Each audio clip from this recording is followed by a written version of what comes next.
Hey, what's up, everyone? This is Justin Stewart, one half of the Rossetti and Stewart Podcast, and yeah, I'm gonna do this every week. I think gonna have my takes after the Steelers play their games on Sundays, and just to get right into it, very few bright spots in this game. The game isn't officially over, but I figured I'd hop on now because the game is kind of over. There's about 9 minutes left in the fourth quarter. Buffalo's currently up 38-3 on the Steelers. And just from the jump, it was just pure domination by Buffalo. I mean, the first drive they had, the Steelers' field position was great in their favor. They had Buffalo pinned at the 1 or 2 yard line. Then, like, Josh Allen throws a strike to Gabriel Davis for 90 yards on 3rd and 10. And that was pretty much, I don't want to say game changing, but the kick return was fumbled. Buffalo recovered. The Steelers' defense did hold Buffalo to no points on that next drive. But I just think that 98-yard touchdown set the tone for how the day was going to go, unfortunately. And it did not go very well, quite frankly. I mean, I think Kenny Pickett, just to start off with the quarterback, I thought he looked pretty solid when I was watching him. Listen, the receivers on the Steelers, outside of George Pickens, to me, they've been really disappointing. I think Claypool had a better game today, just as far as making catches. But he's just not that possession receiver that was the impression that all of us got when we got drafted out of Notre Dame.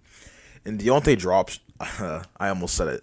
I was going to say Deontay Dropson. Deontay Johnson just had several crucial drops at the worst possible times on third downs and things of that nature. Fourth down, he dropped one too. Listen, when you're an offense as the Steelers, you're already limited with your run game, and your O line's hit or miss sometimes. You cannot afford to make mistakes like that. And Deontay Johnson, I think, several times this year, Pickett, Kenny Pickett made one bad play today. He might have made a few. And this isn't me being a Pitt homer or being a Kenny Pickett fanboy. This is just me watching the game. This is my legit analysis. This is what I'm seeing with my own eyes. Kenny Pickett, considering the circumstances he was dealt with today, I thought played exceptionally well. The wide receivers just need to be better. I mean, George Pickens, I think it won't be too long before he's going to be wide receiver number one. I just think long-term, Deontay Johnson and Chase Claypool, they just don't fit in the Steelers' long-term plans. And I think especially if Calvin Austin eventually comes back from his injury and plays well, considering what was shown on tape at the draft and his highlights at Memphis, yeah, I think the Steelers will have no issues letting Claypool and Johnson walk when the time comes, quite frankly. So the wide receivers, Deontay Johnson in particular today, just weren't very good. And, Kenny Pickett, when he's throwing the ball, a lot of his throws, they're on target, and he's giving the receivers a chance to make plays, and they're just not converting. And, it really hurts your offense, especially when you're already semi-challenged as it is. So that leads me to the run game. And Najee Harris just, quite frankly, was awful too. And now I understand the Steelers' run blocking for the O-line isn't great. I do understand that, but too many times, I don't know if Najee's dealing with an injury right now. I mean, of course, guys are usually always banged up. It's the NFL, for gosh sakes. But I don't know, man. When I see him run, he just seems like he's dancing in quicksand. He's just not running. And I understand Najee Harris isn't known for his speed. He's not a speed back. He's a guy that's going to get you 30 carries, 150 yards. Ideally, that's what you would think. He's a workhorse back. That was the impression I got from him coming out of Alabama. But he's been nothing of it. I mean, pull up the stat sheet. He has 11 carries on 20 yards. That's good for 1.8 yards a carry. That's just not going to work in the NFL, man. The average is 4 yards a carry. And Jalen Warren, once again, I'm not saying he's a starting caliber running back.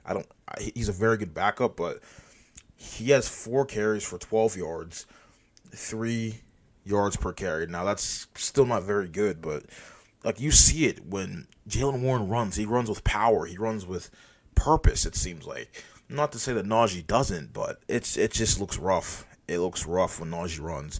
He's in quicksand. Usually it's a 2 or 3 yard gain constantly. He's had very few 10-yard plus runs this year. He might have had one or two, and that's probably it at the best. So just the run game, it's an issue. It's an issue that's been going back 3 or 4 years now since Le'Veon Bell's left. Like, let's be real about it. They've really never been able to recover.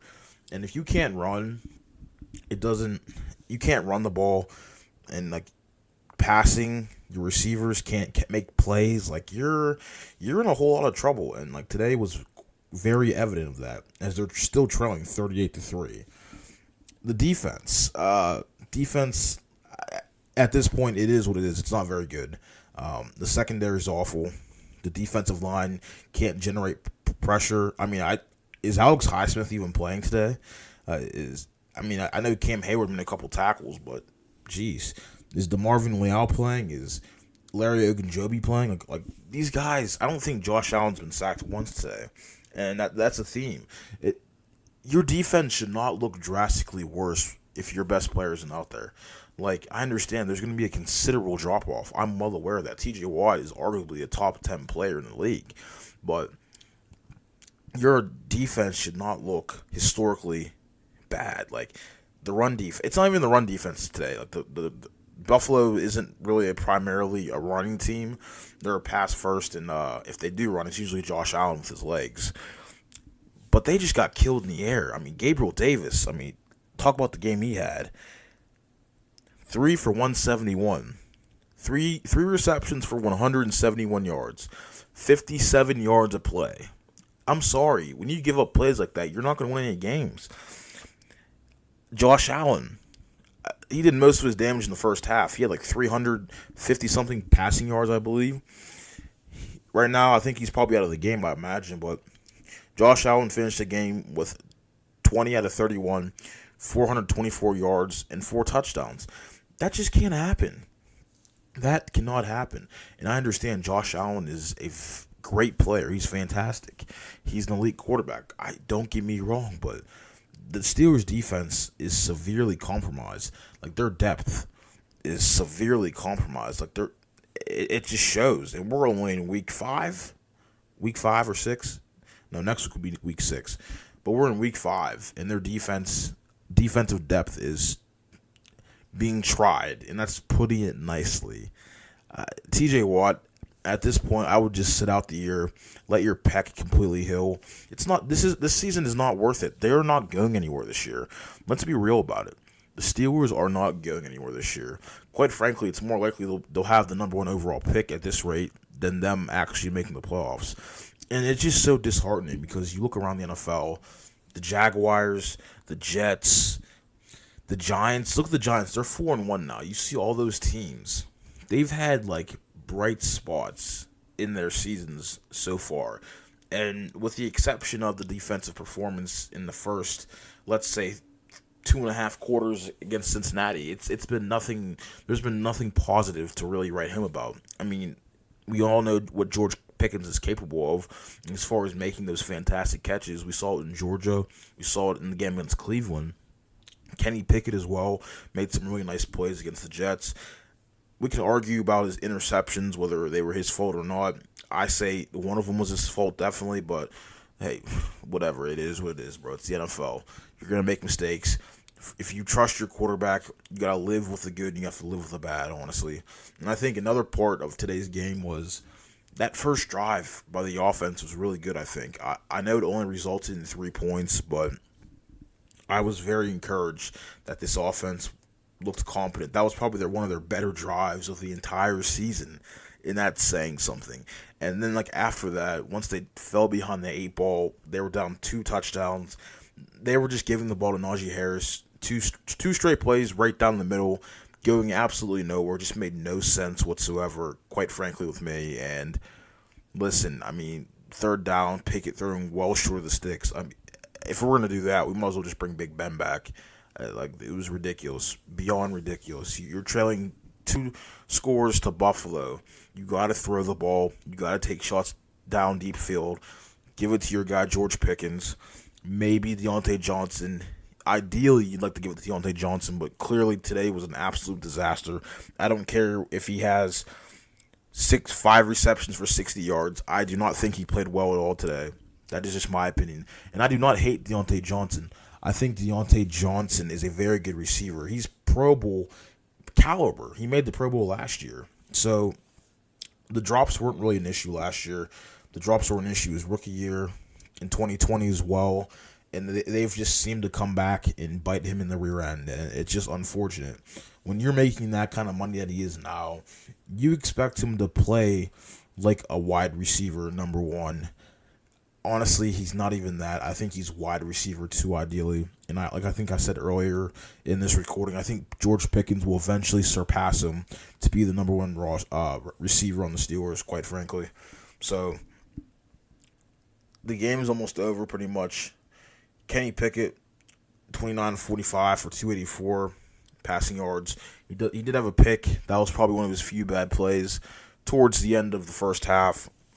And just to wrap up this little post-game thoughts, Mike Tomlin and the coaching staff I thought was pretty bad. And here's the issue with Mike Tomlin. So I would admit, I always thought Tomlin, when I first started getting into football, I thought he always had somewhat of a bad rap. I think fans and some people in the media, not a lot of people, but it was more so a fan-driven thing, always bashed him, and we're looking to fire coaches because that's what we do as fans. We want, every time something's not going right, we want to fire a coach or get rid of a player. That's just how fandom is. It's part of the process that's never going away.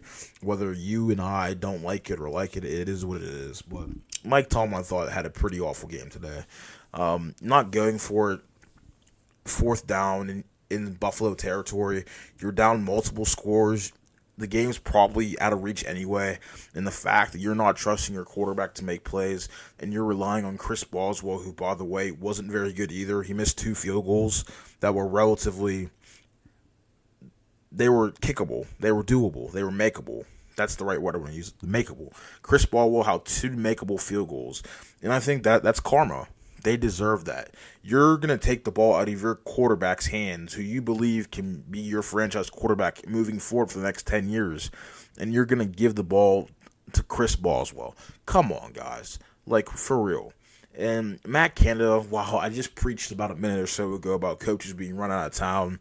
And Matt Canada is just not good enough. Now, I do understand he had a very good year at Pitt, as far as being an offensive coordinator, but he was at other places too, and he got fired immediately.